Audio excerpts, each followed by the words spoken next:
de investigación La economía del conocimiento y México.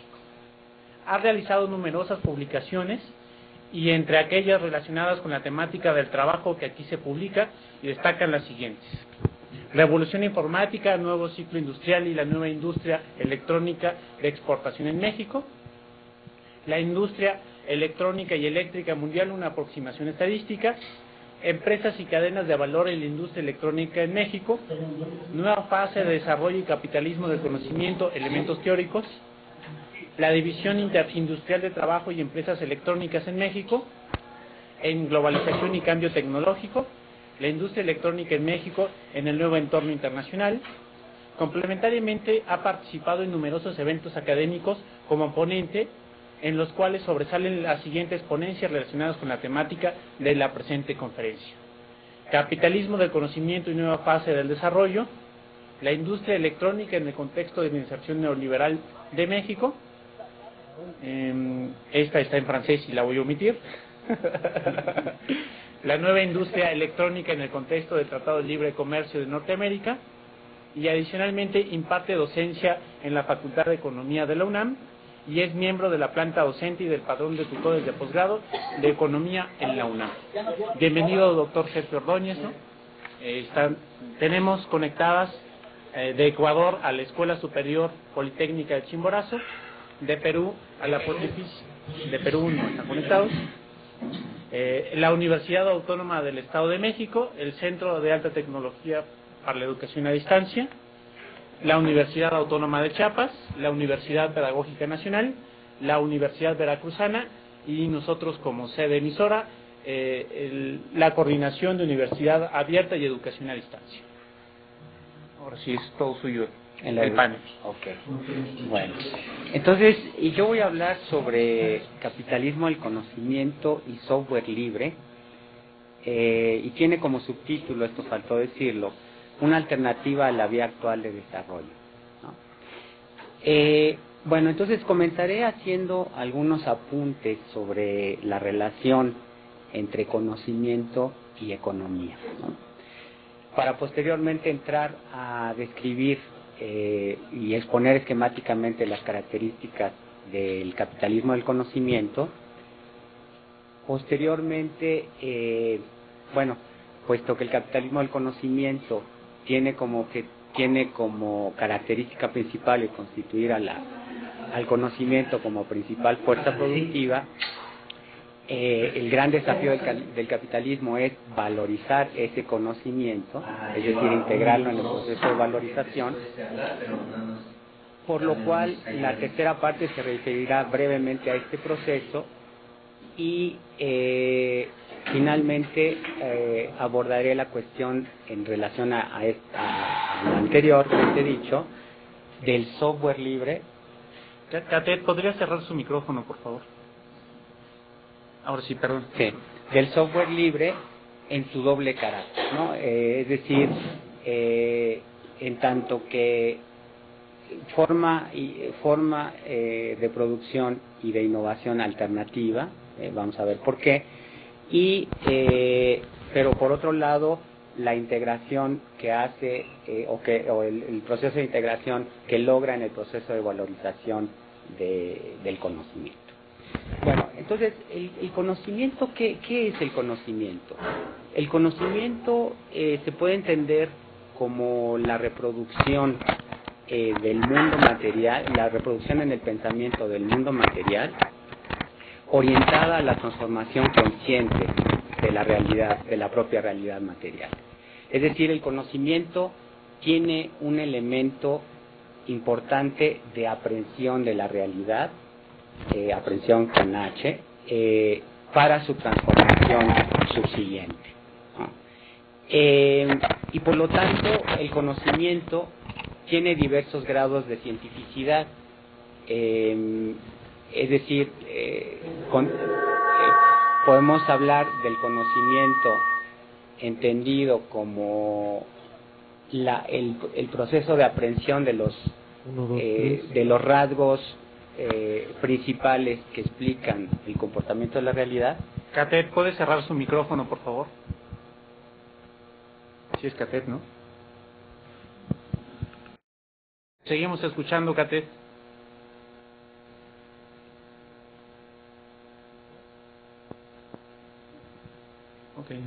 Sí, es decir, decía que entonces el conocimiento tiene diversos grados de cientificidad según aprenda en mayor o menor medida digamos, las leyes del comportamiento de la propia realidad. Y en ese sentido podemos diferenciar entre las dos grandes formas de conocimiento: el conocimiento explícito, ¿no?, que es el conocimiento sistemático que aprende los aspectos esenciales de la realidad, y el conocimiento tácito, que se refiere o que aprende aspectos más superficiales y que no necesariamente implican la explicación de los principios que mueven la realidad. Ahora, en términos de la economía, el conocimiento está indisolublemente ligado al trabajo, puesto que el trabajo es la actividad por excelencia de transformación de la realidad en términos de la economía. Y por eso es que, y en ese sentido Marx hace la aportación de considerar uno de los aspectos civilizatorios del capitalismo el hecho de incorporar el conocimiento en el proceso de producción, la ciencia y el conocimiento en el proceso de producción. Particularmente él hablaba de las ciencias naturales y en ese sentido incorporarlo dentro del concepto de fuerzas productivas como elementos que contribuyen al elevamiento de la productividad del trabajo y que por lo tanto contribuyen finalmente al mejoramiento del proceso económico. Entonces, podríamos decir que la aplicación del conocimiento, esta relación entre conocimiento y economía, no es algo nuevo, sino es algo que se da desde el surgimiento del capitalismo. Sin embargo, en la etapa actual, este proceso sufre un salto de calidad, ¿no? Es decir, en la etapa actual, que yo llamo precisamente capitalismo del conocimiento para diferenciarla de la fase que muchos economistas llamamos fordista keynesiana, que va de los años 30 a los años 70, a grosso modo. Y esta nueva fase entonces que supera las contradicciones que se habían originado en la fase fordista keynesiana, implica un salto de calidad, como decía, en la incorporación del conocimiento en las actividades económicas, ¿no? Y este salto de calidad tiene que ver básicamente con dos procesos. Uno es la dilatación del radio de acción de lo que llamamos el sector científico educativo, es decir, del sector encargado básicamente de la producción de conocimiento, y por otro lado, es una dilatación de este radio de acción y su injerencia, digamos, en el conjunto de actividades industriales y de servicios sociales que tienen a su cargo principalmente la aplicación del conocimiento. Entonces, con esta dilatación, el sector científico educativo ya no solamente produce conocimiento, sino se encarga de su aplicación y viceversa.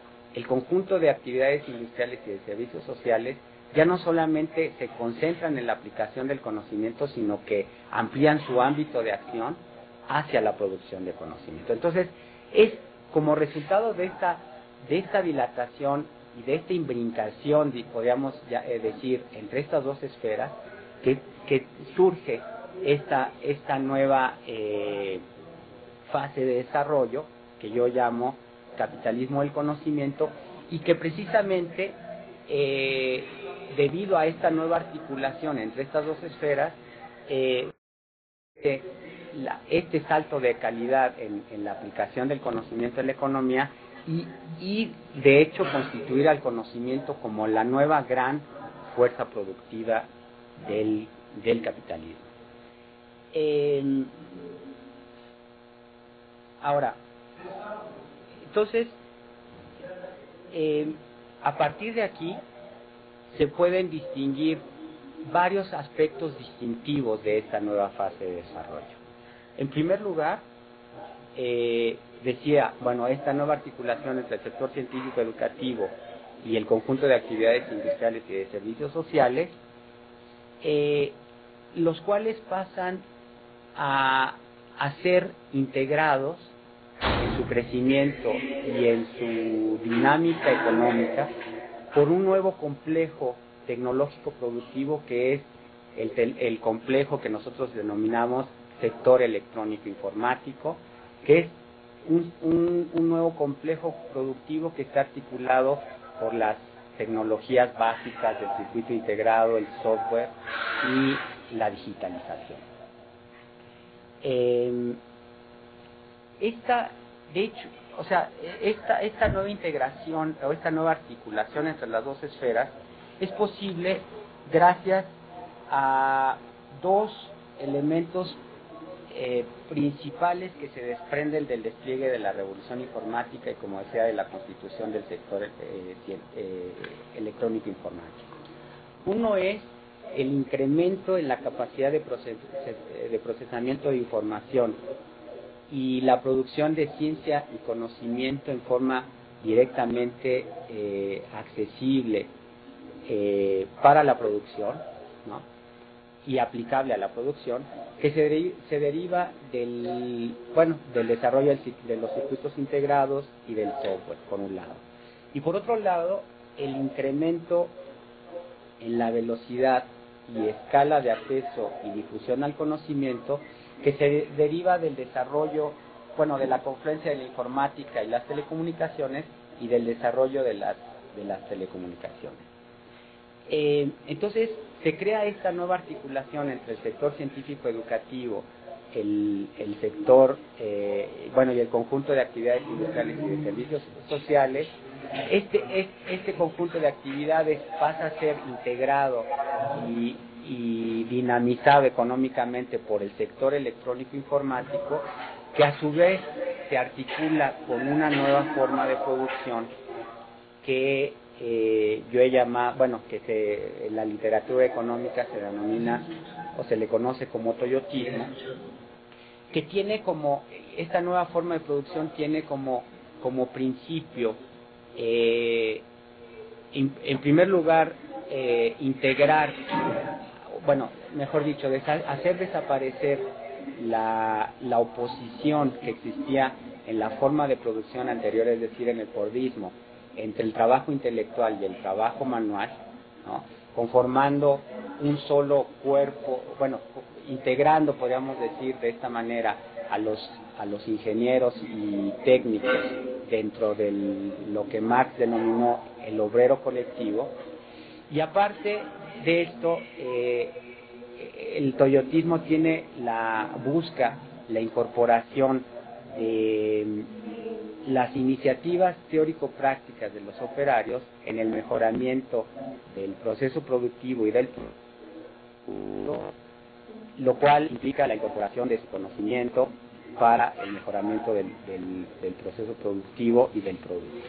Entonces, con este conjunto de elementos, tenemos que el proceso de producción pasa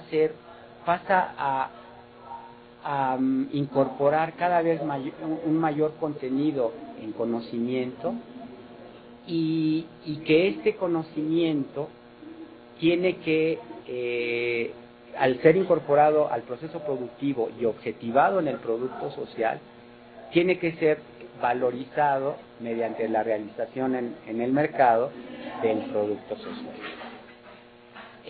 Otra característica derivada del nuevo papel articulador del sector científico, del sector electrónico informático, es lo que denominamos los economistas un nuevo ciclo industrial.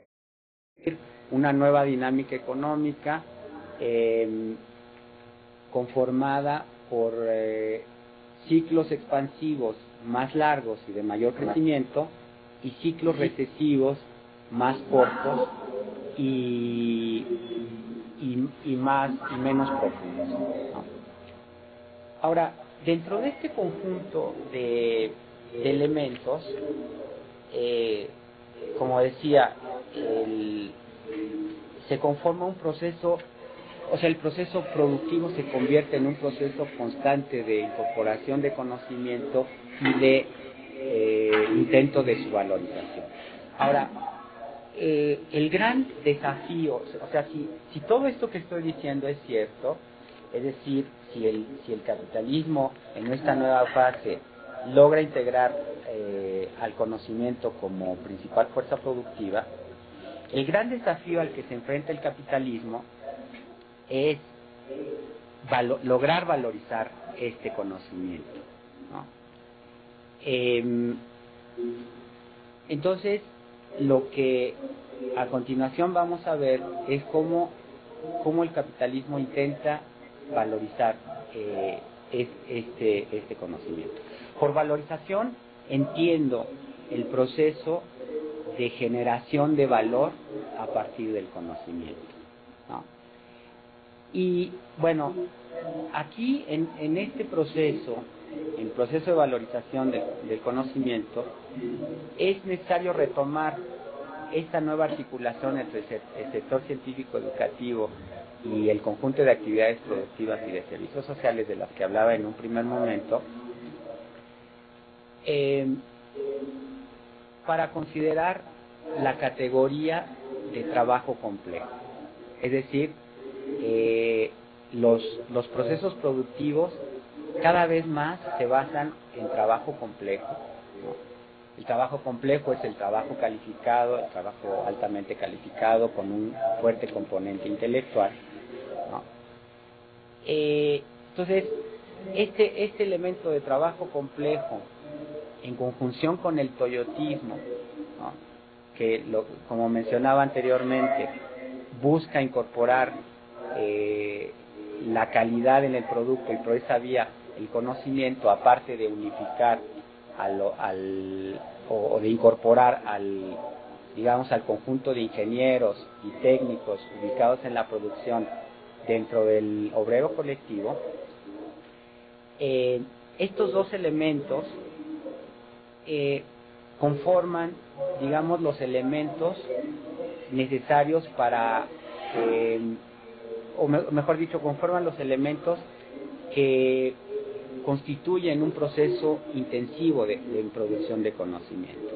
Es un proceso, entonces, que en términos de Marx se compone, podríamos decir que una composición orgánica invertida, en el sentido de que el componente de capital variable, es decir, de la parte de capital que se emplea para incorporar trabajo vivo, tiene una proporción alta dentro del conjunto del capital, y el componente del capital constante tiene una proporción baja. Como digo, lo inverso a la ley del aumento de la composición orgánica del capital. Y esta composición específica de capital, es decir, alto capital variable y bajo capital constante, se traduce en que el proceso productivo consista en un intenso proceso de generación de nuevo conocimiento, ¿no?, y que el proceso reproductivo, es decir, en el proceso de reproducción del capital, digamos, una vez constituido la primera copia del producto, el proceso de reproducción subsiguiente consista en solamente reproducir la materialidad del producto, ¿no?, lo cual se traduce en que los costos de producción sean altos porque sobre todo derivados del elemento alto en capital constante, en capital variable, y que los costos de reproducción sean mínimos, ¿no? Como ejemplo puedo poner el caso del programa Windows, ¿no? Que es un producto intensivo en conocimiento. El programa Windows tiene la primera copia del programa Windows, cuesta alrededor de $50 millones producirla, pero las copias subsiguientes cuestan alrededor de $1. ¿Por qué? Porque el conocimiento se incorpora en el primer proceso productivo, es decir, se incorpora en el producto y bueno, se crea y se incorpora en el producto en la primera etapa productiva, y el proceso de reproducción subsiguiente consiste solamente, como digo, en reproducir la materialidad del producto que ya tiene incorporado el conocimiento. Bueno,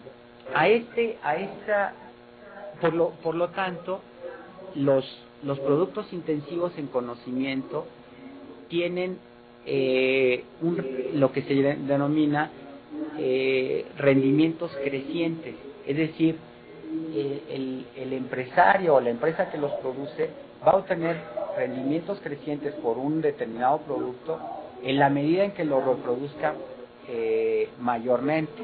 ¿Por qué?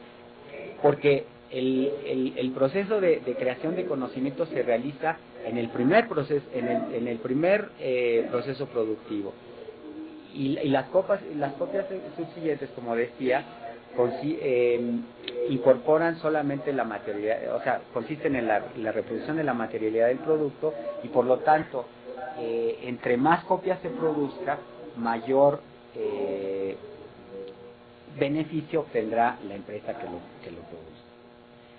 Bueno, entonces, muy esquemáticamente, estos serían los aspectos principales del proceso de valorización del conocimiento, o mejor dicho, los elementos novedosos en la valorización del trabajo y del conocimiento que se derivan de la nueva fase de desarrollo.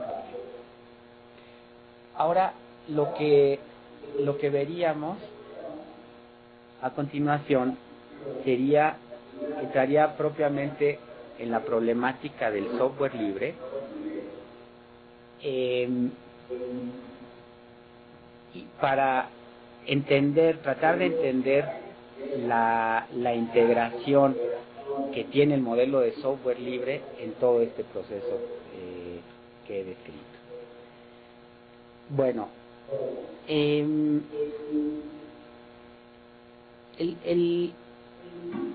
software libre es, bueno, como muchos de ustedes lo sabrán, es un modelo de producción e innovación muy sui generis, porque en primer lugar tiene como fundamento un proceso de producción social, ¿no? Pero a diferencia del resto de los productos intensivos en conocimiento, la apropiación de ese producto no es privada, sino que es una apropiación también social.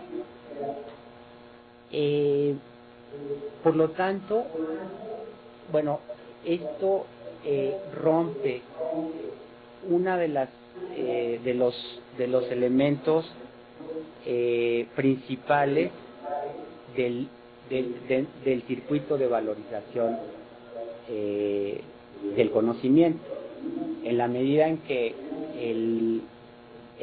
este proceso anterior que describí tiene como fundamento la producción social del conocimiento, pero su apropiación privada, ¿no? Entonces, en esta primera característica, el software libre rompe con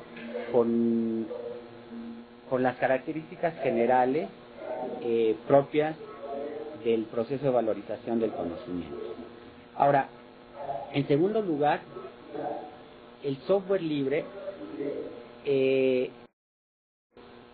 de hecho, está basado en una economía del valor de uso, que no es nada novedoso. O sea, la economía del valor de uso es algo que los economistas describieron desde desde tiempos antediluvianos, es decir, desde el periodo previo al surgimiento del capitalismo. Y la economía del valor de uso tiene como principio el que la producción y el mejoramiento de un valor de uso producido directamente para satisfacer las necesidades beneficia lógicamente a los usuarios de este valor de uso, ¿no? Entonces, está basado, como el modelo de software libre, como digo, está basado en una economía del valor de uso, y pero a estos elementos que acabo de mencionar se les agregan elementos propios del hecho de ser derivado el software libre de la revolución informática, es decir, el hecho de ser de consistir en conocimiento objetivado en un programa, ¿no?, que lo convierte en un bien no rival, ¿no?, lo que se denomina un bien no rival, es decir, un bien cuyo consumo puede ser realizado simultáneamente por diversas personas sin que el que yo lo consuma implique el agotamiento de ese producto y por lo tanto excluya a otros posibles consumidores. Entonces, en primer lugar, este elemento de ser conocimiento objetivado en un programa le da un nuevo carácter, que es el de ser bien no rival y no excluyente. Y el otro gran elemento importante dentro del modelo de producción del software libre es Internet. O sea, Internet implica la posibilidad de una distribución instantánea, interactiva del software libre, sin lo cual el modelo de producción del software, de esta modalidad de software, sería inconcebible, ¿no? Entonces, de hecho, estos principios productivos rompen con la lógica de la valorización del conocimiento, puesto que, como digo, se trata de un producto resultado de un proceso social cuya apropiación es privada, porque su dinámica económica está basada en la economía del valor de uso, y por este elemento de ser un bien no rival, ¿no?, y por el elemento que como mencionaba, proporcionado por Internet, que le da el carácter o la posibilidad de ser distribuido instantánea e interactivamente. Ahora, entonces, por un lado tenemos estas características de la producción del software que lo hacen un modelo de producción alternativo, podríamos decirle de esa manera, ¿no? Por otro lado tenemos principios que se refieren al modelo de innovación portador, o del cual es portador el software libre, ¿no? Y la innovación en el software libre hay que diferenciarla de la innovación tradicional en el capitalismo, que está regida por los derechos de propiedad intelectual, que consisten y que en esta última modalidad, es decir, la de los derechos de propiedad intelectual, el proceso de innovación por medio de las patentes lo que hace es asegurar un beneficio privado, ¿no?,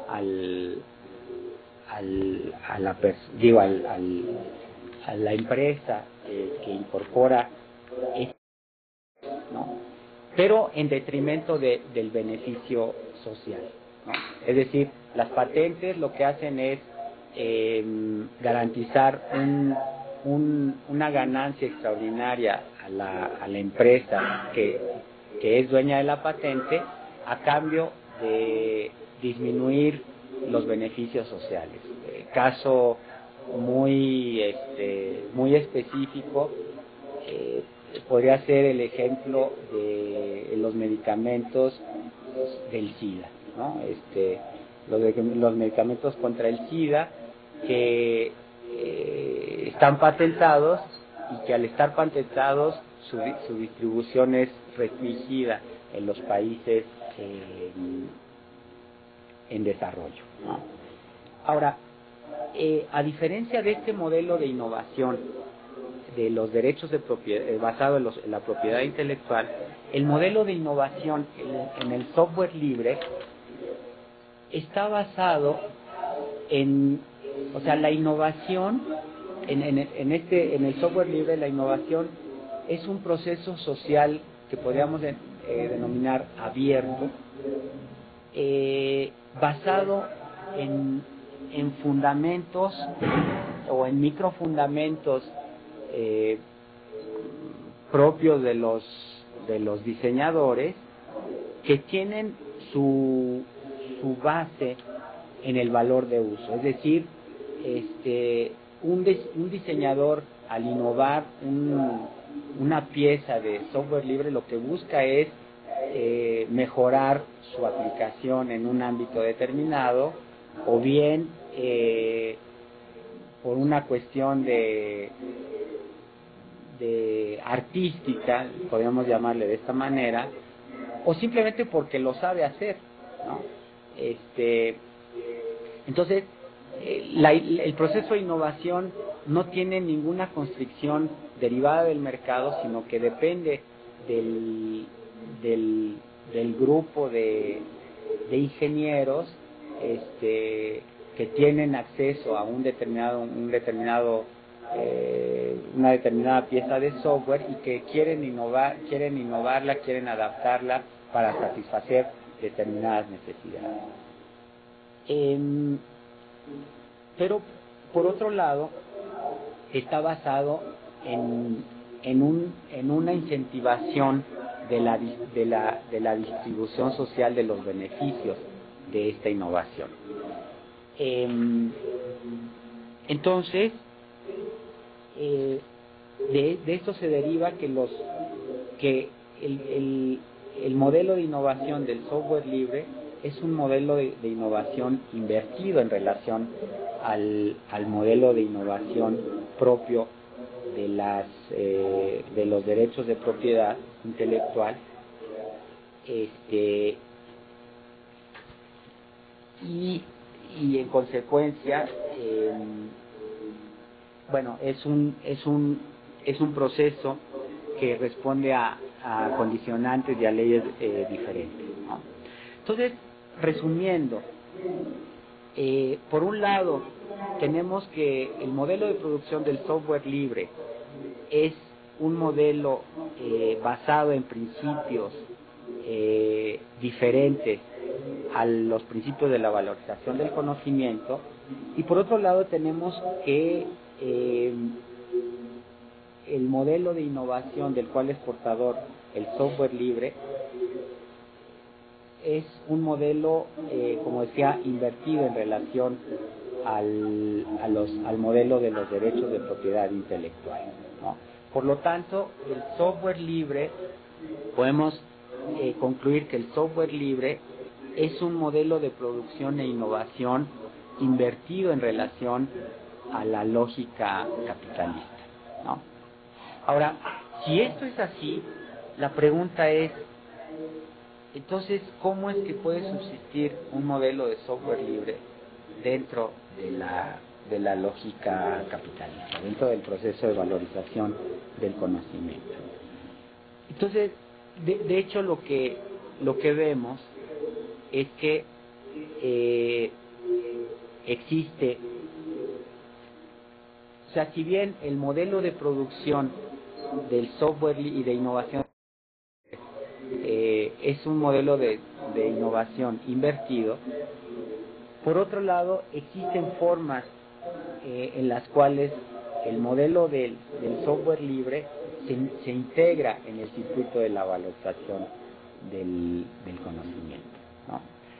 Y bueno, mencionaré dos formas principales que se derivan de varias iniciativas que han tomado grandes empresas privadas como IBM, como Google, como Red Hat, etcétera, para integrar en el modelo, para aprovechar los beneficios del modelo de producción y de innovación del software libre y al mismo tiempo integrarse en el proceso de valorización del conocimiento, ¿no? Entonces, la primera modalidad es lo que se conoce como, o lo que yo llamaría la modalidad de laboratorio de fuente abierta, ¿no?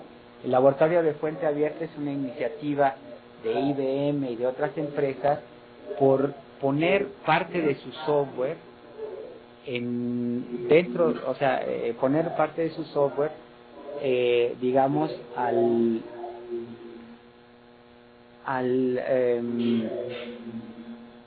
poner parte de su software a disposición de la comunidad del software de fuente abierta, y entonces lo que hacen es, de esta manera, es que ponen un pedazo de software a disposición de la comunidad del software de fuente abierta. Este software sufre un proceso de innovación basado en la modalidad de innovación del software de fuente abierta, y posteriormente lo retiran del circuito del software de fuente abierta para hacerle ciertas modificaciones y venderlo a X empresa, ¿no? Caso específico y muy común en esta modalidad es el software empleado en los servidores, ¿no? IBM actualmente se está dedicando fuertemente al mercado de servidores. Entonces lo que hace es pone el software a disposición de la comunidad de software de fuente abierta, se le hacen innovaciones ahí, después lo retira, le hace algunas modificaciones específicas, lo patenta y lo vende a un cliente determinado con soluciones específicas orientadas a las necesidades de ese cliente, ¿no? Entonces, el otro ejemplo sería el caso de Cisco, ¿no? Cisco Systems, que igual pone en la comunidad de fuente abierta, del software de fuente abierta, software para, por ejemplo, para el funcionamiento de los ruteadores en las redes, y después lo retira. O sea, una vez que ha sufrido un proceso de innovación importante, lo retira, le hace digamos que lo modifica para lograr soluciones específicas para un cliente determinado y se lo vende a ese cliente, ¿no? Y otros ejemplos sería Google con su proyecto de biblioteca digital, eBay, por ejemplo, ¿no? Ahora, entonces esta modalidad de integración al circuito de la valorización del conocimiento sería una modalidad que en el cual la innovación es abierta porque se basa en el modelo de software de fuente abierta, pero con distribución restringida, porque la restricción de los derechos de propiedad viene en el proceso de distribución del software al venderlo con soluciones específicas a un cliente determinado. Ahora, la otra modalidad es la modalidad que se basa en la distribución del software de fuente abierta. Los casos específicos son, o los casos más conocidos son el de Red Hat o el de Linux, en donde estas empresas lo que hacen es encargarse de la distribución de este software que es de fuente abierta, pero desarrollando soluciones específicas para clientes específicos y basando su trabajo, digamos, en la distribución del propio software y en el servicio postventa, ¿no? Los procesos de actualización y demás que incluyen los servicios postventa.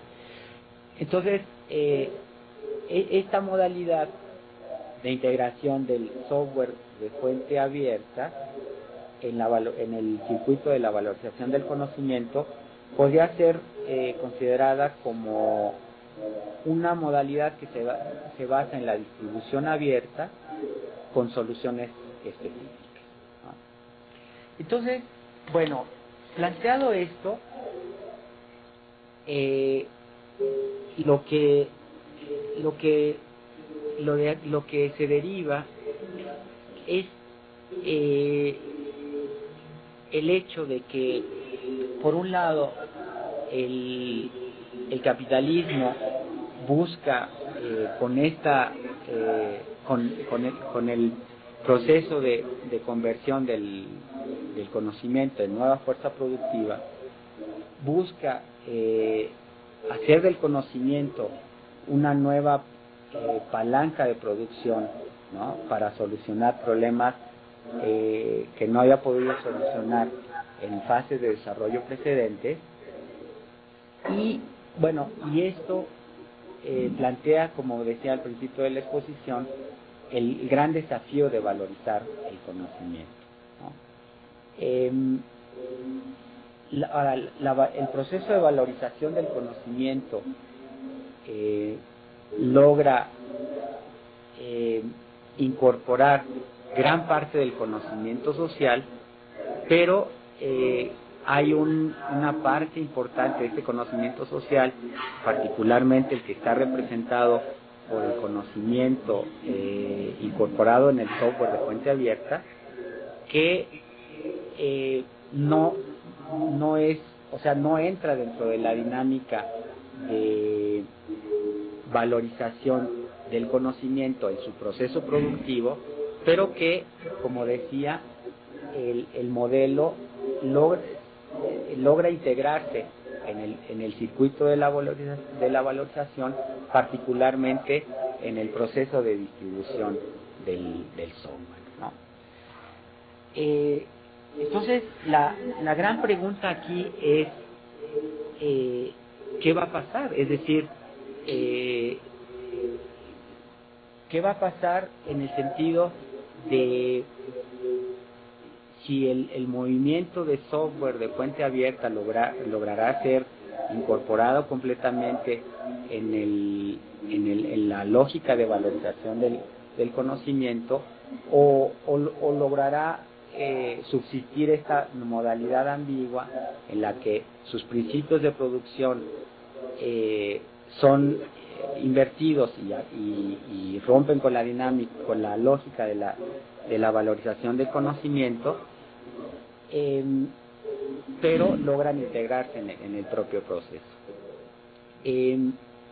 Yo creo que es esta esta última situación la que tenderá a prevalecer, aunque lo ideal sería que prevaleciera con un peso siempre creciente del software de fuente abierta, puesto que es un modelo de desarrollo del software completamente superior al modelo, a la modalidad comercial, a la modalidad del software de fuente cerrada, principalmente por tres aspectos, ¿no?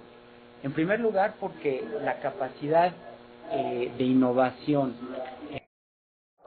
en una y otra modalidad de desarrollo del software es diferente y es ampliamente superior en el modelo de software de fuente abierta, puesto que no está solo limitada por la capacidad innovadora de la sociedad, a diferencia del software privado, cuya capacidad de innovación está basada en la capacidad de innovación de las propias empresas que lo producen, ¿no? Además de que el software de fuente abierta no está limitado por la ley de los rendimientos crecientes, puesto que su forma de producción no está sujeta a esta ley de los rendimientos crecientes, dado que, como dije anteriormente, su proceso de producción se da al margen de la lógica capitalista. En segundo lugar, otro elemento por el cual la modalidad de software de fuente abierta es superior a la modalidad del software comercial o privado es porque los productores, en el software de fuente abierta, los productores son al mismo tiempo los usuarios, en gran medida, del software, lo cual permite que el software esté mayormente adaptado a las necesidades del usuario individual y colectivo, ¿no?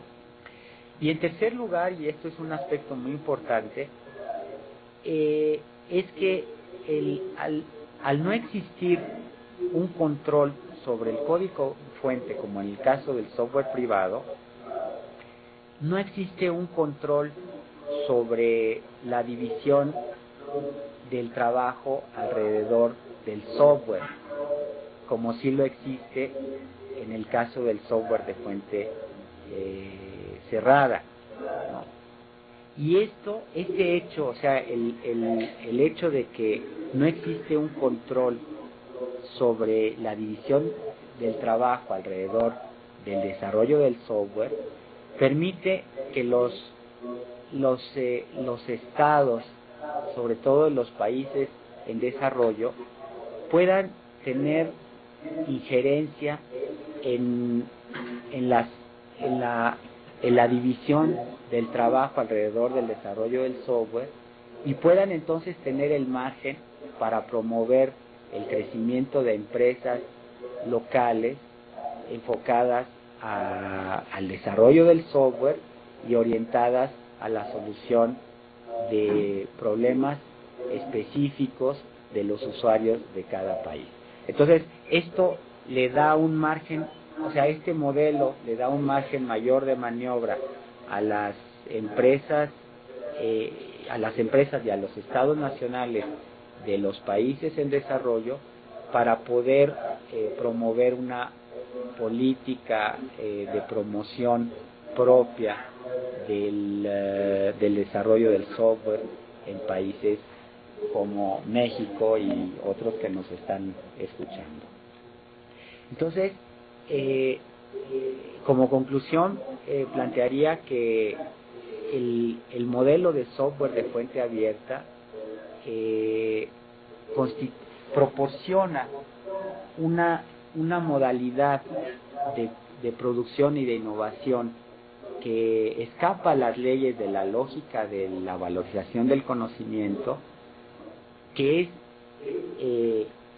cuya capacidad de innovación es fuertemente superior a la modalidad de innovación propia de los derechos de propiedad intelectual, es decir, la modalidad de innovación propia del capitalismo, y por lo tanto tiene posibilidades de incrementar y fomentar la producción y el uso social del software, y en ese sentido condicionar en un sentido social el desarrollo del capitalismo del conocimiento, que es el proceso al cual nos enfrentamos hoy en día. Eso sería todo. Muchas gracias, doctor Ordóñez. Ahora vamos a pasar a la de preguntas y esperamos que de respuestas. Ujú. Para eso intentaré ser bastante esquemático. Entonces, primero las sedes externas, ¿no? O la sede externa. En la Escuela Superior Politécnica de Chimborazo hay preguntas. Por favor, Alejandro, sí tenemos preguntas por acá. Adelante. Gracias.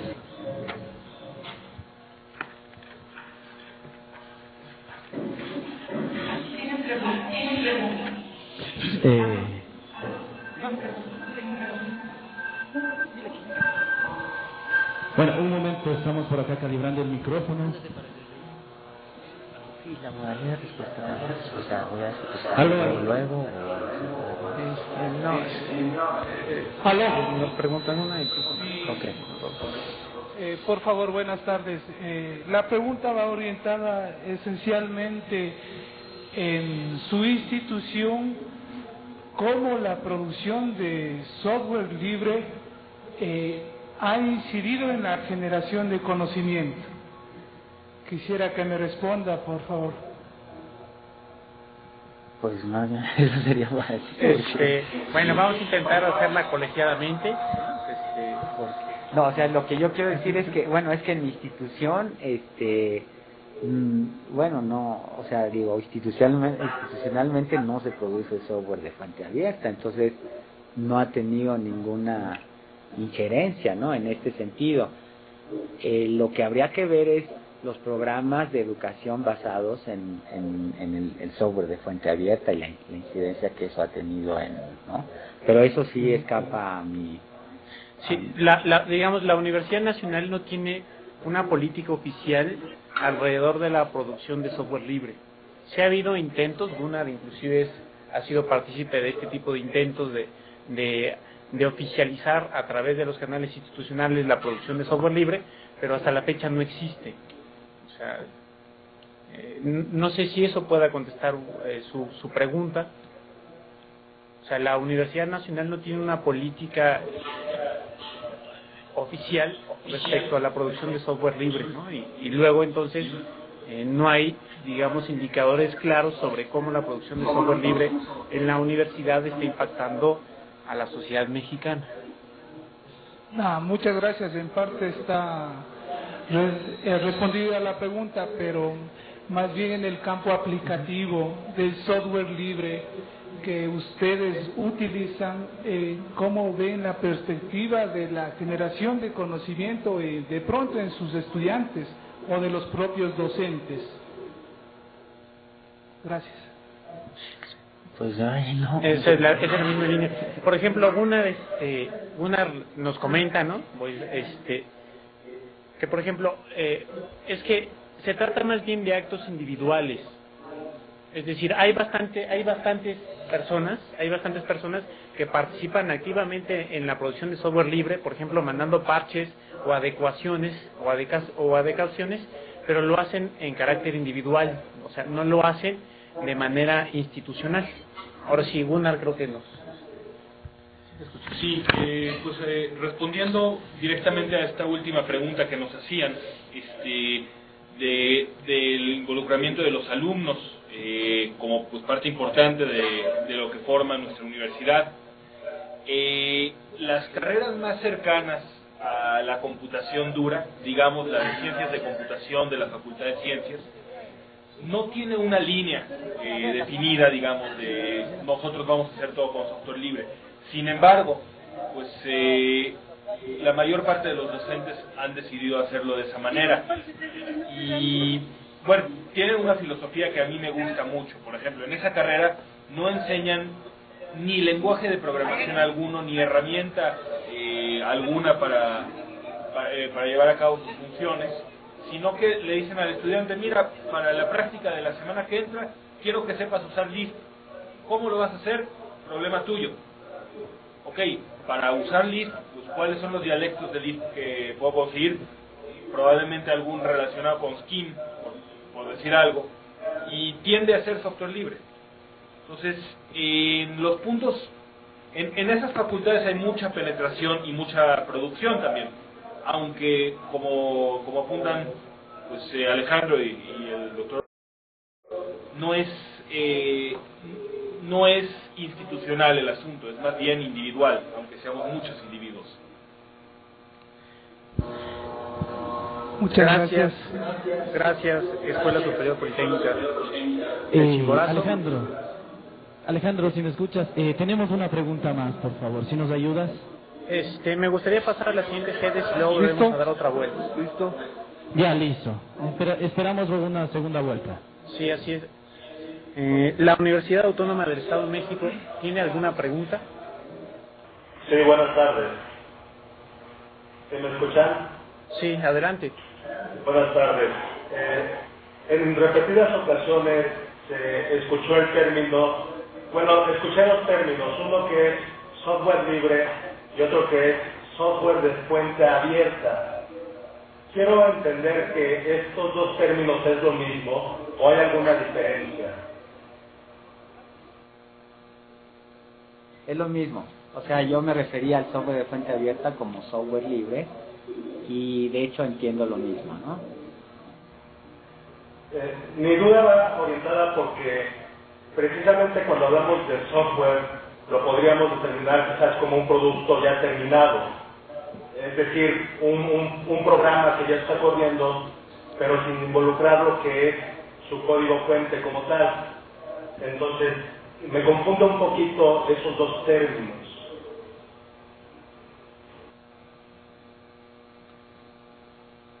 Bueno, No, o sea, de hecho yo digo, sin entrar en detalle, me refería al software libre como software de fuente abierta, sobre todo para diferenciarlo del software comercial, ¿no? Es decir, del software de fuente cerrada. Entonces, aquí a lo que yo hago referencia básicamente es que en un caso el software se vende junto con su código fuente, ¿no? Para que el usuario lo pueda manipular como quiera, y en el otro caso no. Entonces, realmente la distinción iba en el sentido, como digo, de diferenciarlo del software de fuente cerrada. Ok, muchas gracias. Tenemos otra pregunta. ¿Podemos tenerla una vez o al regreso? Bueno, en un principio de equidad y justicia, díganme su pregunta, ¿no? Chimborazo también tuvo dos preguntas. Buenas tardes, mi nombre Buenas tardes. es María Sánchez. Estamos hablando de software libre. Sabemos que no es fácil, desde encontrarlo en la web, desde instalarlo, desde usarlo. Se está hablando de aplicarlo para el desarrollo del conocimiento. La primera parte que yo creo que sería más importante es de capacitar a las personas que quieren aplicarlo. ¿Hay programas para eso? ¿Cómo podemos hacer algún programa de capacitación inicial? Pues, a ver, mire, este tipo de preguntas están un poco fuera del ámbito de lo que yo hablé, ¿no? O sea, ¿por qué? Porque lo que yo traté de explicar es la diferencia entre la lógica de la valorización del conocimiento propia del capitalismo, es decir, propia del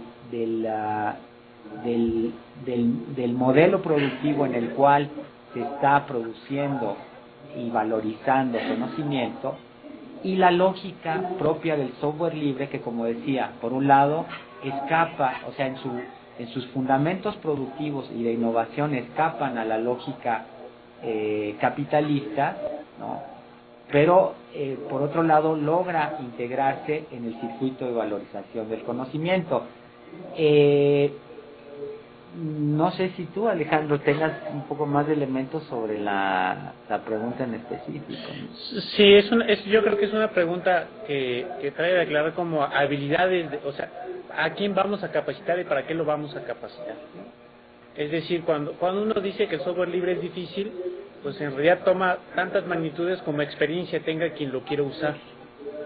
O sea, si a mí me preguntan si instalar un ambiente como el que estamos usando en el encuentro es difícil, yo diría que no, pero seguramente para una persona que es su a un ambiente de este estilo propietario no, podría ser que sea técnicamente difícil. Entonces se vuelve una pregunta de magnitudes, ¿no? Es decir, ¿qué tan difícil es usar el software libre? Pues depende de qué habilidades tengamos, ¿no? Y de cuál sea nuestro público objetivo, ¿no? ¿Qué es lo que queramos conseguir? O sea, es más bien como una pregunta de cómo implementarlo en nuestras instituciones. Yo tendría algo que agregar. Sí, adelante. Sí, ahora, relacionado a lo que yo expuse, o sea, yo lo que estoy planteando es que el modelo de software libre potencialmente permite una vía de desarrollo alternativa en la fase actual de desarrollo, ¿no? Ahora, en este sentido, bueno, por las consideraciones que hice en la exposición, ahora, en este sentido, o sea, puesto que la nueva vía tendría que estar basada en el uso y la producción social del software, ¿no? En este sentido, la capacitación de la población, la capacitación masiva de la población en el uso y la producción de software libre sería crucial, ¿no? Para avanzar en esta orientación del posible del desarrollo, ¿no? Entonces, o sea, la respuesta a la pregunta sería que no tenemos elementos como para evaluar programas actualmente en curso, pero sí tenemos elementos para decir que la capacitación en un sentido masivo sería fundamental para orientar el desarrollo en la perspectiva del uso y la producción social del software, ¿no? Y que nada más redondeando tu participación, digamos, en el marco del encuentro, yo creo que una de las preguntas más frecuentes, y seguramente de otros encuentros de tecnología y educación, es cómo hacerle para incluir, para que los docentes, digamos, se apropien de estas tecnologías, y que tiene que ver con lo que dice el doctor Ordóñez, es decir, tiene que haber un mecanismo en donde se incluya a la persona, ¿no? No solamente tiene que ver con software libre, lo mismo pasa con el software propietario, ¿no? Es decir, nosotros podemos tener, a pesar de haber comprado un producto, no necesariamente compramos la apropiación de esa tecnología por parte de los docentes. Entonces se vuelve, yo creo que es una de las preguntas más frecuentes en este tipo de encuentros, ¿no? ¿Cómo hacerle para que nuestros usuarios, nuestros docentes, en este caso nuestros estudiantes, se apropien de la tecnología y la usen? La ventaja del software libre, digamos, es que además hay una construcción conjunta, o podría teóricamente haber una construcción conjunta, lo cual lo hace muy atractivo, ¿no? Para universidades como las nuestras, universidades públicas, ¿no? Porque se abre una ventana de oportunidades en donde con poco dinero y mucho esfuerzo podríamos, digamos, dar saltos de conocimiento importantes. Voy a pasar a Gunnar nos va a ayudar con una pregunta que tenemos vía el IRC, de la gente que nos está viendo en línea. Bueno, yo le prometí a la gente de IRC que, apelando al principio de justicia que estás comentando hace rato, voy a meter dos preguntas. Adelante. La primera de Javier del CETIS 92 de México. ¿Qué problemas se han encontrado en la capitalización del conocimiento cuando los estudiantes son jóvenes, entre 14 y 18 años? Y la segunda de Felipe González de la Universidad de Zamorano en Honduras. El profesor dio el ejemplo de que producir Windows cuesta 50 millones y su reproducción $1. Si aplicamos este principio con material producido de educación, ¿cómo podemos balancear entre recuperar los costos de inversión y la reducción en la brecha de la información sin querer caer en un concepto del tipo comercial donde la creatividad se mira significativamente reducida? Bueno, de nuevo creo que el evento sí está, más orientado a lo que es la educación, el uso del software libre en la educación, entonces es lógico que las preguntas vayan orientadas en ese sentido. Y bueno, no es mi campo, yo podré aportar algo no sé si Alejandro y los otros compañeros pueden aportar con más, ¿no? A ver, la primera pregunta tenía que ver con la capitalización del conocimiento. Bueno, en realidad yo hablo de la valorización del conocimiento, pero este concepto sí está relacionado, el de la capitalización del conocimiento, con lo que estoy planteando. Porque, o sea, aquí de lo que se trata es de generar valor a partir del conocimiento. O sea, el gran desafío del capitalismo en esta nueva fase de desarrollo es generar valor a partir del conocimiento, generar nuevo valor a partir del conocimiento. En este sentido, yo, o sea, creo que dentro de esta lógica, los estudiantes tienen mucho que ver, o sea, en el sentido de que hablaba yo de que hay una, como característica de esta nueva fase de desarrollo, hay una nueva articulación entre el sector científico educativo, es decir, el sector compuesto por las universidades, los tecnológicos, los institutos de investigación y las actividades productivas y de servicios sociales, ¿no? Una nueva articulación en la cual hay una imbricación entre los ámbitos de injerencia, digamos, de ambas esferas, ¿no? En este sentido, los estudiantes los estudiantes y más que nada los estudiantes, una vez que han pasado a la vida profesional, en la medida en que se dedican a labores relacionadas con la educación, con la investigación, tenderían a tener una injerencia directa en este proceso, ¿no? Puesto que el conocimiento que ellos puedan generar en esta perspectiva, entrará en el circuito de valorización del conocimiento y en todo caso lo que se desprendería de lo que yo acabo de plantear es que si este conocimiento se orienta en el desarrollo de proyectos como el del software libre, en los cuales los procesos de producción y de innovación, como decía, siguen una lógica diferente a la del capitalismo, entonces en esa medida los estudiantes podrán participar y contribuir creativamente en la generación y utilización del software en una perspectiva social y con la finalidad de responder a necesidades directamente ligadas a los usuarios, ¿no?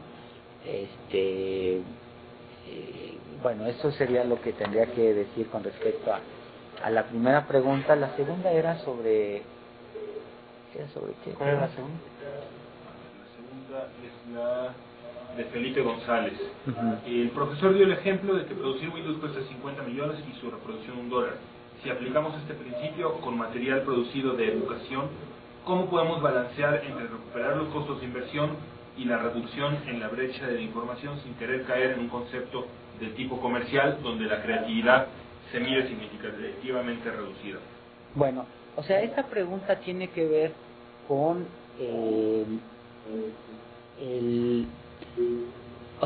tiene que ver con el hecho de que, yo decía que en un modelo de valorización del conocimiento, hay lo que denominé la ley de los rendimientos crecientes. Es decir, puse el ejemplo de Windows para ejemplificar los procesos de producción de productos intensivos en conocimiento. Y dije que en un proceso como el de producción de un programa determinado, se tienen que vender muchas copias, una infinidad de copias, para poder recuperar la inversión, ¿no? Ahora, pero por otro lado El modelo de software libre escapa a esta lógica, ¿no? O sea, el modelo de software libre escapa a esta lógica y gracias a que escapa a esta lógica, su capacidad de innovación es mayor al modelo de software comercial. Porque el modelo de software comercial, o sea, una empresa, supongamos, una empresa como Windows, no puede acelerar demasiado la innovación, puesto que entonces no recuperaría la inversión inicial realizada en la primera copia del producto, ¿no? En cambio, entonces, al tener que recuperar la inversión, lo que hace es retardar la innovación, ¿no?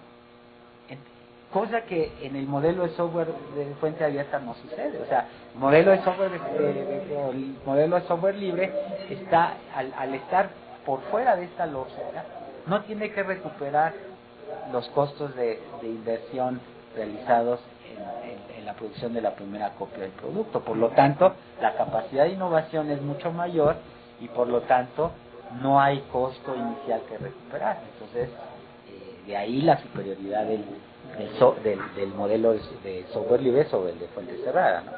Ahora, a mí me gustaría profundizar en esta pregunta, y yo sé que me va a odiar porque es una pregunta que tiene que ver con la educación, ¿no? Yo creo que la pregunta iba enfocada en del primer modelo, en este modelo este modelo que llamó capitalismo del conocimiento, ¿no? ¿De qué manera está impactando la educación? Que tal vez puede ser como la pregunta que están haciendo, es decir, bajo esta idea donde el conocimiento tiene un valor, ¿no? Y ese valor se tiene que recuperar en un curso a distancia, ¿no?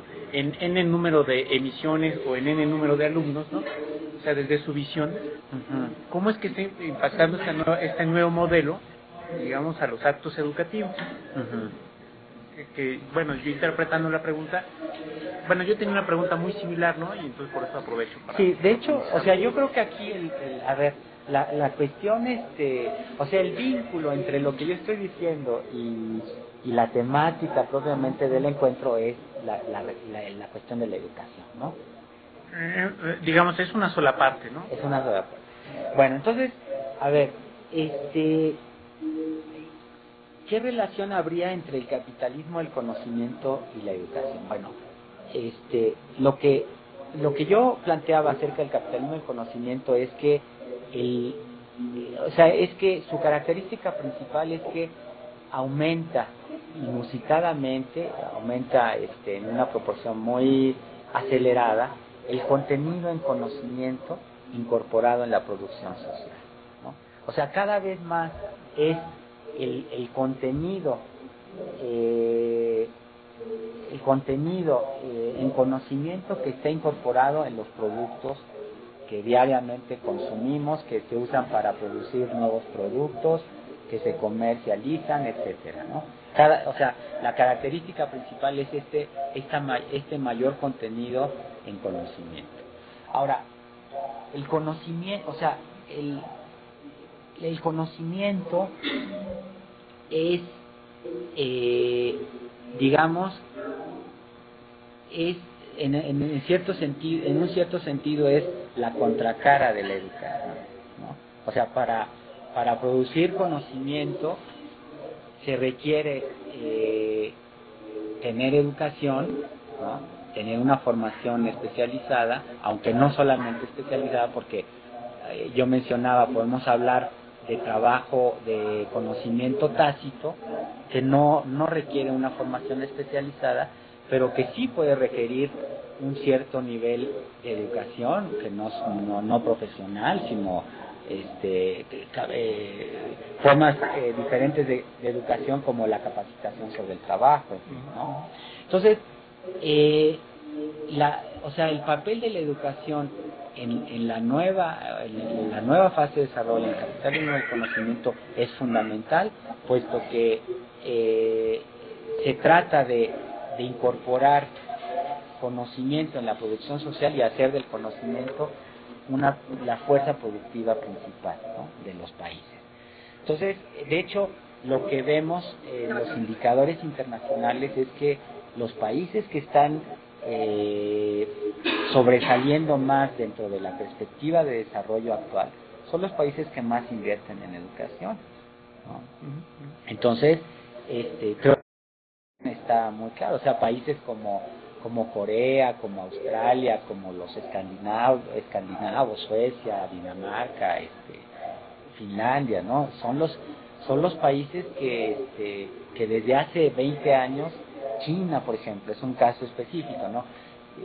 Son países que desde hace 20 años están invirtiendo fuertemente en educación y que están despegando, ¿no? en esta nueva modalidad de desarrollo. Ahora, la inversión en educación, tú decías, ¿no? Algo era un poco Era más bien como pensando en la educación como una industria. Es decir, o sea, en este día, usted nos pone un ejemplo, una analogía, ¿no? Bueno, no es una analogía, es un ejemplo, digamos, de cómo producir un software tiene un costo, ¿no? Y luego cómo ese costo no se puede, bueno, disminuye la innovación porque se tienen que recuperar los costos, ¿no? O sea, las cosas de inversión.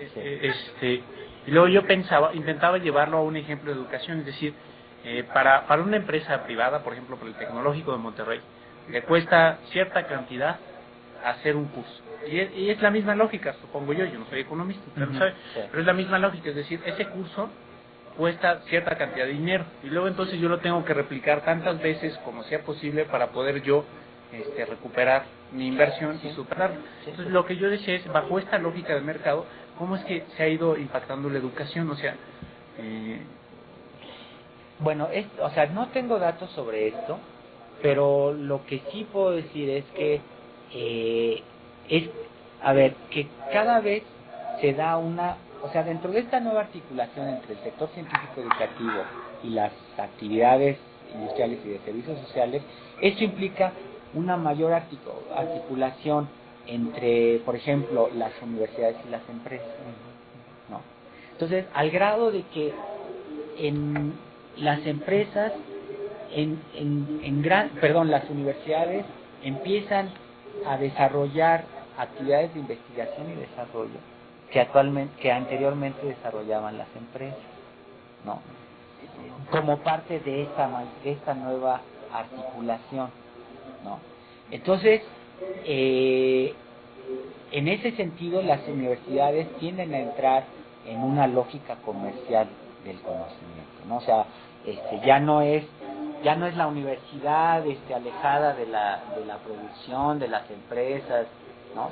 Sino ya es la universidad cada vez más orientada a los procesos empresariales de innovación. Y de hecho, la competencia a nivel internacional tiende cada vez más a establecerse ya no entre empresas ni grupos de empresas, sino entre empresas con sus sectores científico-educativos que los apoyan a nivel de cada país, ¿no? La competencia cada vez va en ese sentido, ¿no? Ya no es solamente empresas o grupos de empresas, sino empresas junto con universidades, junto con tecnológicos que les dan el soporte en investigación y desarrollo. O sea, la lógica es en ese sentido. Es decir, si ha impactado, digamos, este modelo al... Sí, o sea, la universidad habría que estudiar en esa perspectiva habría que estudiar la transformación de las instituciones públicas. O sea, las instituciones públicas cada vez más están orientadas en esta perspectiva, ¿no? En esta perspectiva de relacionarse directamente con las empresas y contribuir directamente en los procesos de innovación empresarial, ¿no? Dentro de la literatura económica se habla de los sistemas nacionales de innovación, ¿no? O sea, la competencia ya no sería, como decía, entre empresas aisladas o grupos de empresas, sino grupos de empresas sustentadas por un sistema nacional de innovación propio de cada país, ¿no? Esto es lo que está en competencia con el resto del país. Entonces, sí, o sea, en ese sentido creo que las transformaciones de la universidad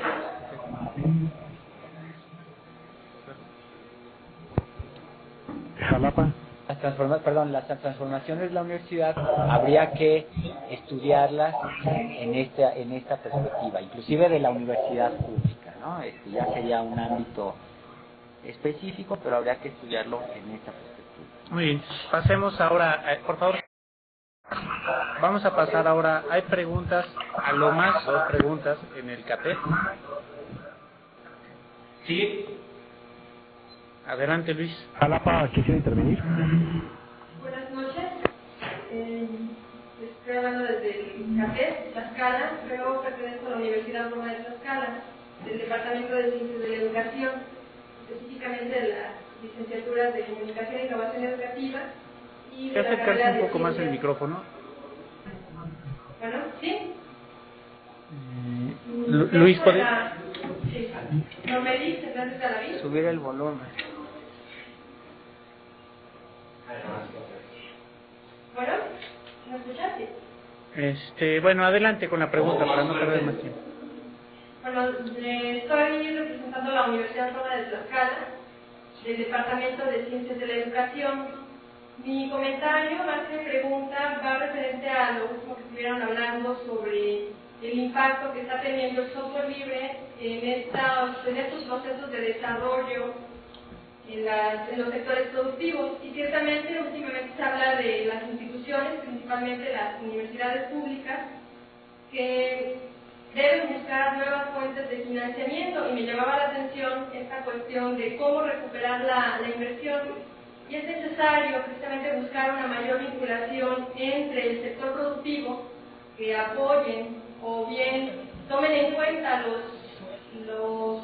estudiantes o la gente de las universidades para estos procesos productivos, para estos procesos de innovación, pero también es necesario revisar estas cuestiones de política educativa referente a al mismo financiamiento, porque por un lado sí estamos de acuerdo en que debe haber software libre con la finalidad de que el conocimiento sea apropiado no solamente por una iniciativa privada, sino por todo el sector de la sociedad, pero también es importante conocer la situación de las universidades para realmente invertir en estas situaciones de software o bien del conocimiento aplicado a la industria, que muchas veces se deja o bien es menospreciado, o bien en México se llega a tener ya sea instituciones o más bien la industria que invierte en sí misma para la producción o generación de conocimiento, o bien lo que llamamos la maquila de este conocimiento, que pocas veces se produce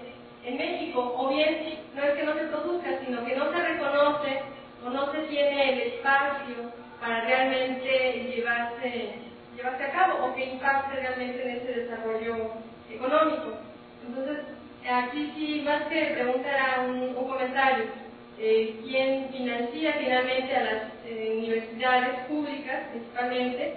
Porque ya también se habla de venta de servicios, y si hablamos de software libre no estamos hablando de un ámbito comercial, o que a partir de esa producción de software la universidad pueda tener una fuente de financiamiento más, sino que para que realmente se recupere esa inversión es necesaria y urgente esta vinculación y el reconocimiento del sector industrial o del sector productivo, y que miren hacia las universidades, hacia los centros de investigación, que están no solamente en universidades grandes o ya con cierto reconocimiento, sino aún las pequeñas.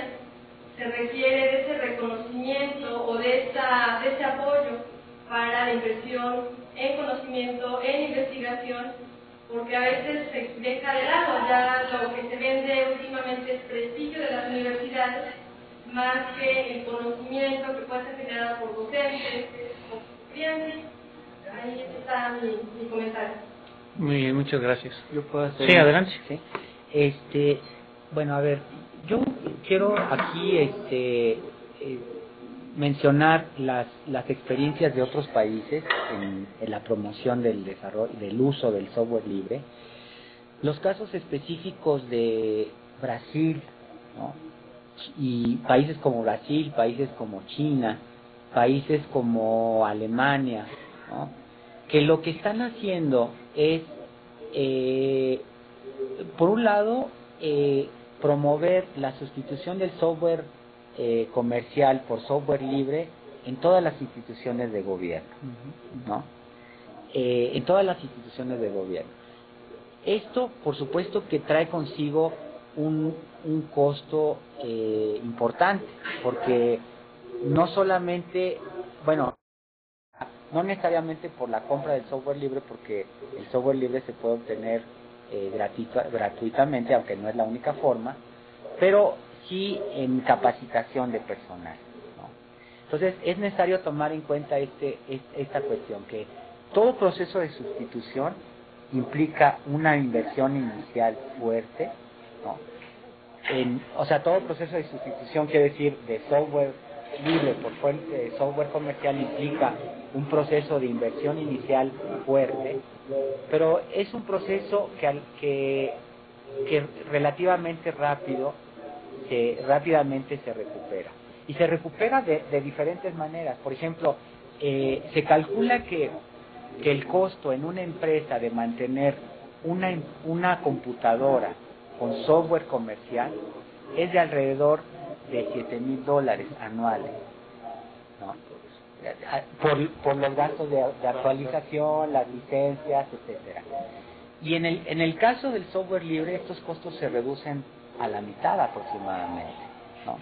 Entonces, sí se necesita una inversión inicial fuerte para capacitar al personal, pero la recuperación es relativamente rápida por los ahorros que se logran en relación al software al software privado. Entonces, y bueno, son países como decía yo, como Brasil, como China, como países como Alemania, que están promoviendo estos procesos y que no solamente están ahorrando en costos de manutención de un programa, sino además, como decía yo en la presentación, están adquiriendo las herramientas para poder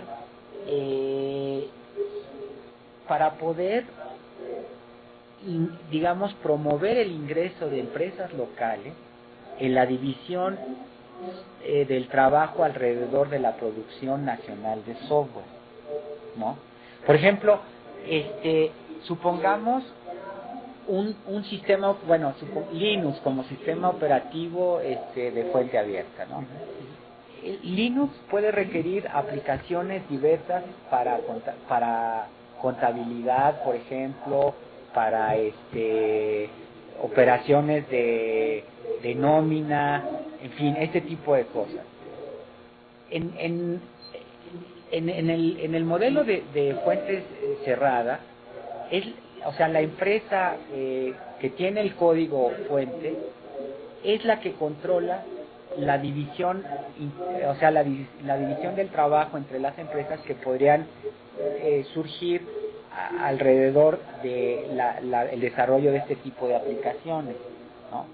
En cambio, en el software, si el país o la sociedad tiene el control sobre el código fuente, entonces también puede controlar el surgimiento de empresas especializadas en este tipo de aplicaciones necesarias para el desarrollo del software, del software. Entonces, no solamente ahorra en costos de inversión, digamos, de mantenimiento del software, sino además adquiere una herramienta de planeación de políticas públicas que permite un desarrollo más autónomo y más, digamos, ad hoc a las necesidades de cada país.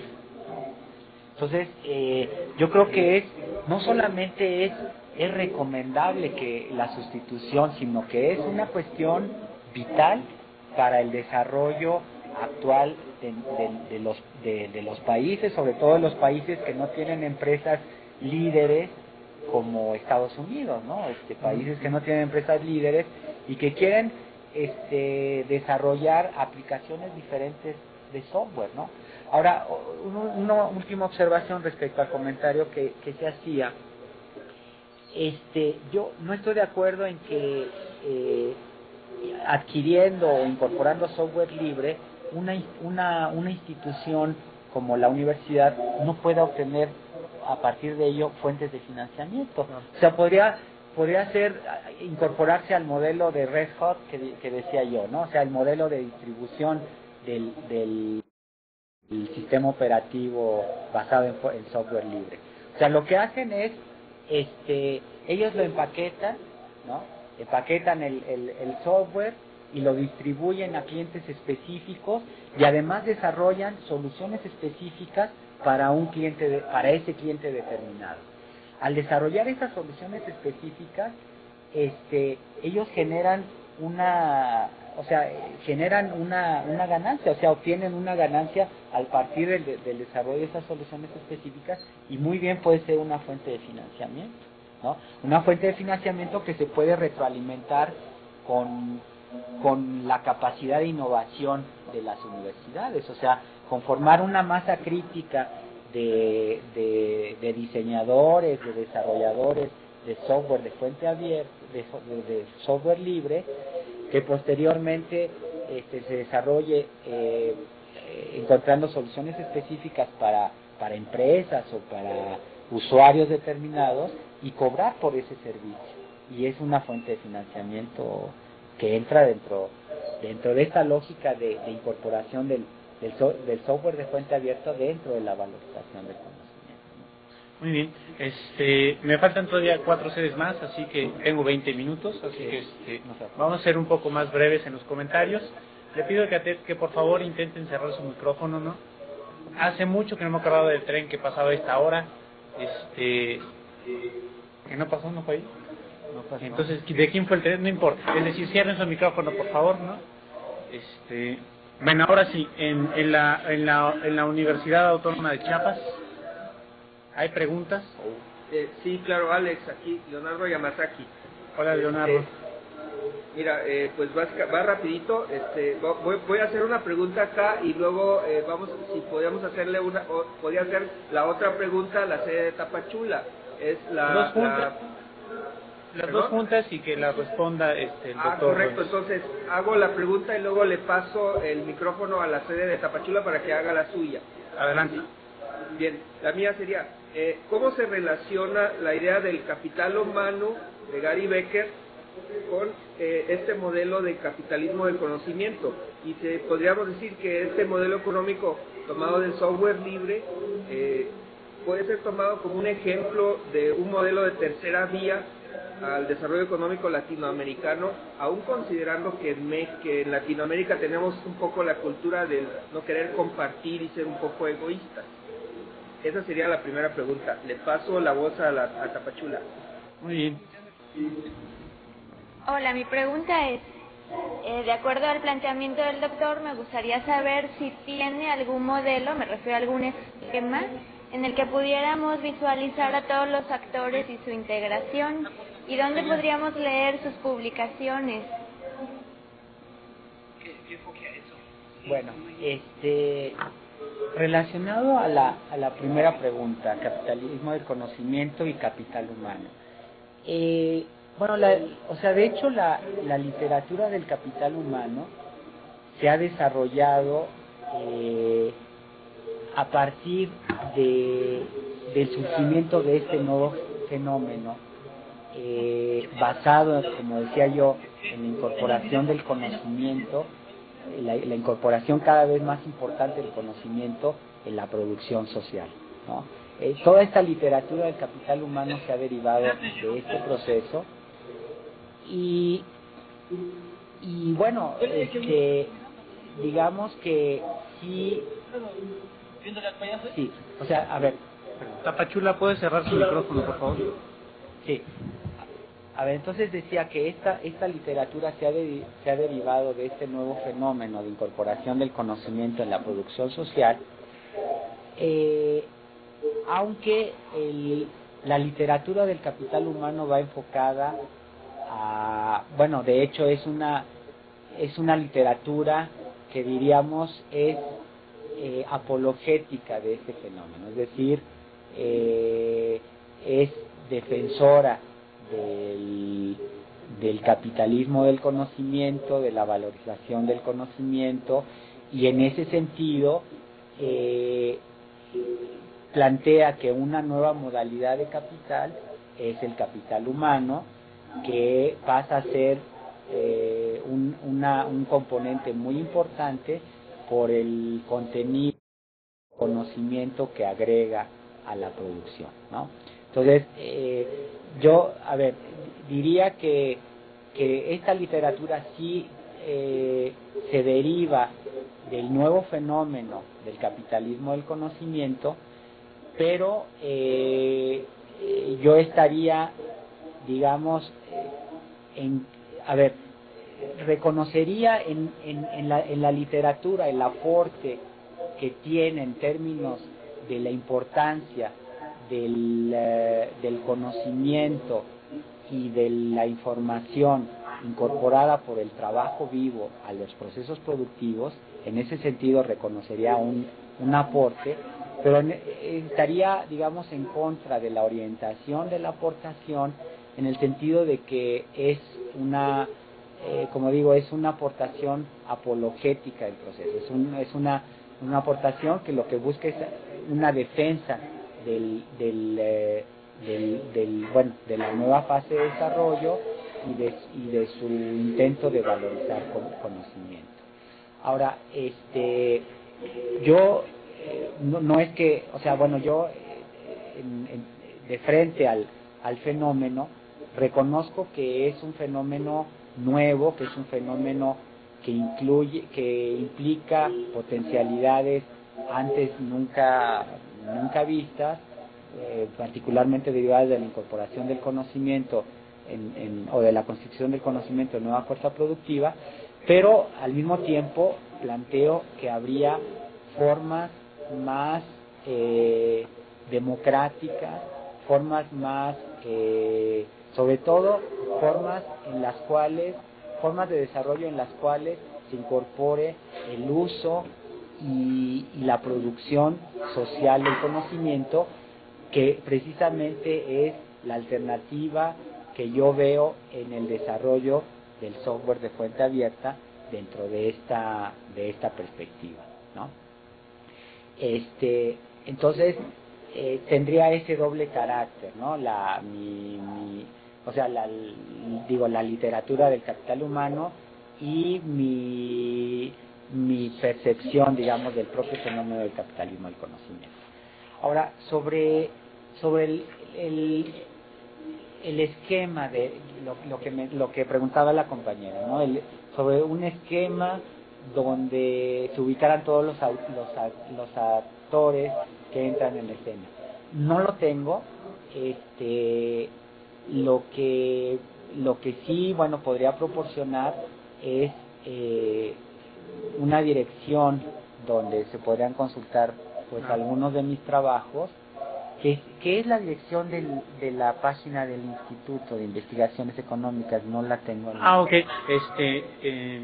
Para entrar a la página del Instituto de Investigaciones Económicas basta en su navegador poner www.i y latina, o sea, Instituto de Investigaciones investigacioneseconómicas.unam.mx. Y ahora y en particular si la compañera está interesada, más bien lo que te pediría es que me dieras tu dirección electrónica y yo te podría enviar porque el problema de la página del instituto es que no se puede tener se puede tener acceso a los títulos de las publicaciones, pero no directamente a las publicaciones. Entonces, hay publicaciones que podría enviarlas por correo electrónico. Entonces, más bien sería cuestión de tener la dirección o el sitio. Claro. ¿No? De hecho, podemos usar como medio de contacto la propia página del encuentro, ¿no? Déjame tus datos ahí y nosotros se lo pasamos al doctor Ordóñez y que él se ponga en contacto contigo. Voy a pasar a la siguiente sede porque ya el tiempo nos va ahorcando. En la UPN, en la Universidad Pedagógica Nacional, hay preguntas.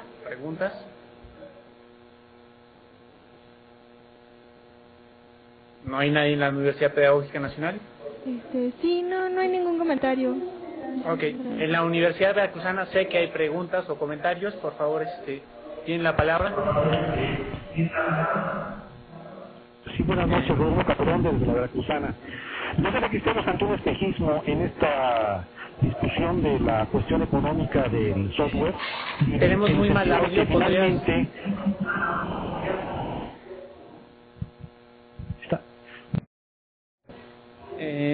poco mal, no sé bueno, si... ¿ahí me escuchan? Así, está muy bien, así está mejor. Repito, ¿no será que estemos ante un espejismo donde pretendamos querer pensar que realmente en esa economía de mercado hay un campo donde realmente fluye el software libre y otro donde fluye el software comercial? Y donde finalmente se dice que los costos de producción alto, es decir, la alta de lo referente al capital variable, que implica que los costos de producción sean altos en lo comercial, y que el mismo que el software comercial, la baja del capital constante en el sentido de que el costo de reproducción es bajo, se eluda completamente el software libre. Mi gran pregunta es la siguiente: ¿quién financia el software libre finalmente?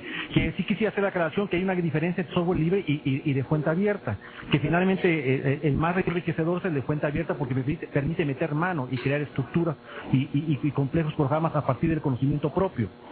¿Quién está financiando finalmente el software libre? ¿Y no será que de alguna manera las mismas grandes compañías lo que estén generando son nichos de consumo para ampliar los mercados y potenciales compradores de un software que a futuro, como decía en algún momento el doctor Ordóñez, a futuro a lo mejor quiten la posibilidad de que ese software libre siga existiendo para que de alguna manera entren en el ámbito de la compra comercial?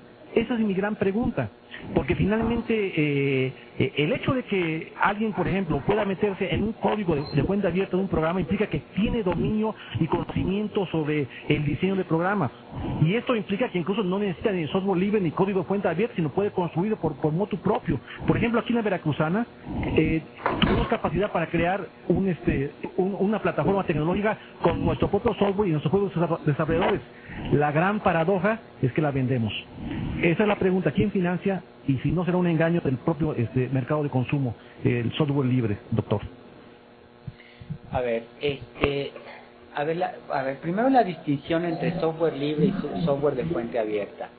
O sea, tal vez la distinción que podríamos hacer, o lo que está creando confusión, es que hay digamos que dentro del software, lo que yo llamaría software libre a grandes rasgos, o mejor dicho, en un sentido amplio, tendría dos modalidades. O sea, la modalidad de la licencia, la licencia pública de Stallman, ¿no? El fundador de, ¿no? O sea, la modalidad de Stallman y la modalidad de Linux, ¿no?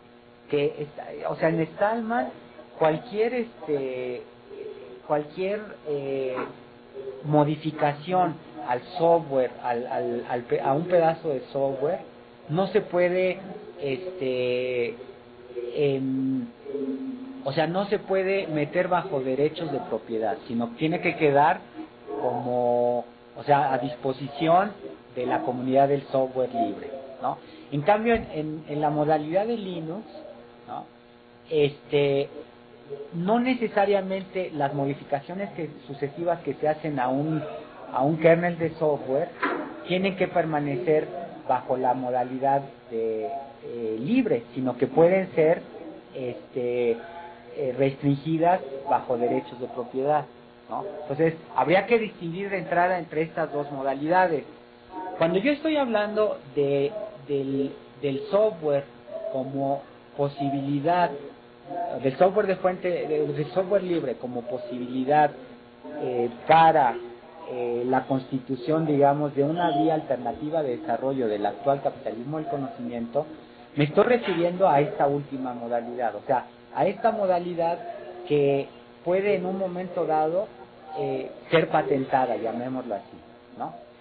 ¿Qué es lo que están haciendo empresas como, o sea, yo hablaba de ejemplos como de empresas como IBM, como Google, como eBay, que lo que hacen es poner o sea, ellos en sus laboratorios desarrollan software y al cabo de un cierto proceso de desarrollo ponen ese software en la comunidad de software libre para que la comunidad le haga nuevas innovaciones.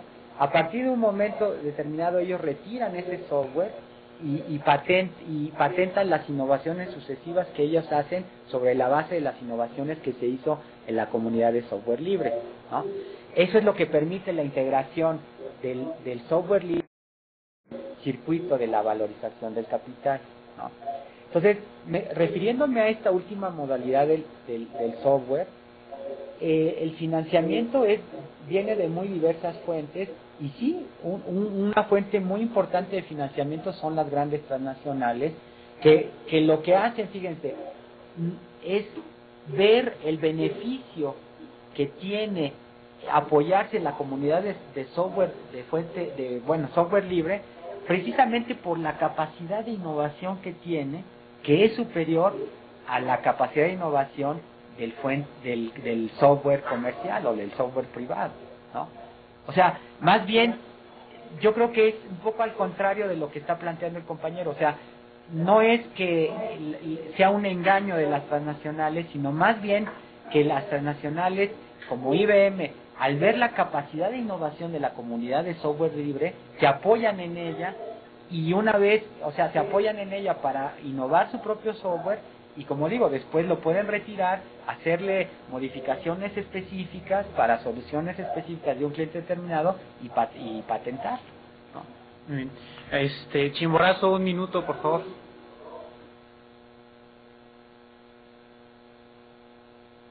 ¿50 segundos?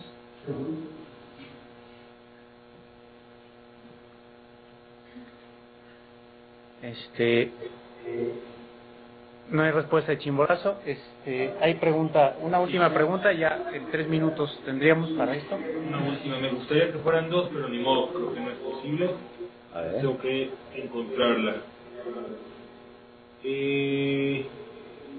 2 minutos. Y Javier del CETIS 92 en México pregunta, ¿qué experiencias se sienten con el capital de riesgo en el software libre cuando los emprendedores son estudiantes, y de qué nivel se han dado mejores casos de éxito? Ya. Bueno, de hecho, este modelo de capital de riesgo no es un modelo, es una modalidad para iniciar empresas, ¿no? No es una modalidad muy desarrollada en México, ni mucho menos, una modalidad desarrollada en países como Estados Unidos, los europeos, los escandinavos en particular.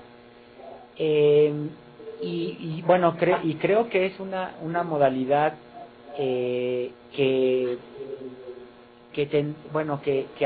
ayudaría en países como los nuestros al desarrollo de proyectos de software libre, ¿no? Efectivamente es capital de riesgo, como lo menciona el compañero, pero es un riesgo muy calculado. O sea, las empresas que apoyan este tipo de financiamientos para el lanzamiento de proyectos de fuente abierta son empresas que hacen un estudio concienzudo del proyecto, le ven las oportunidades de desarrollo, las oportunidades de mercado, y si le ven posibilidades lo apoyan sin ningún problema, ¿no? Y bueno, tan es así que en países como estos que acabo de mencionar han surgido muchos empresarios que surgen de las universidades, o sea, gente con proyectos interesantes de desarrollo de una modalidad de software, y que finalmente logran financiamiento y se convierten en empresarios pues exitosos, ¿no? En el caso de México hay también ejemplos muy contados. Yo conocí el ejemplo de una empresa que se llamó DTCom, que ahora DTCom es una empresa de diseño de software que surgió en Guadalajara y que fue posteriormente, no fue lanzada mediante una modalidad de capital de riesgo, como se menciona aquí, pero sí se desprendió de una institución superior, y posteriormente, cuando logró tener cierto renombre internacional, fue comprada nada más y nada menos que por Intel para convertirlo en su centro regional de Estamos ya sobre tiempo. Me despido de ustedes arriesgándome a que nos corten la transmisión. Gunnar nos da una pregunta más y bueno, si queda la mitad, así será, ¿no? Bueno, pues muchas gracias. Costó un par de gruñidos permitir esta última pregunta. Es de William Delgado de la Universidad de Nariño en Colombia.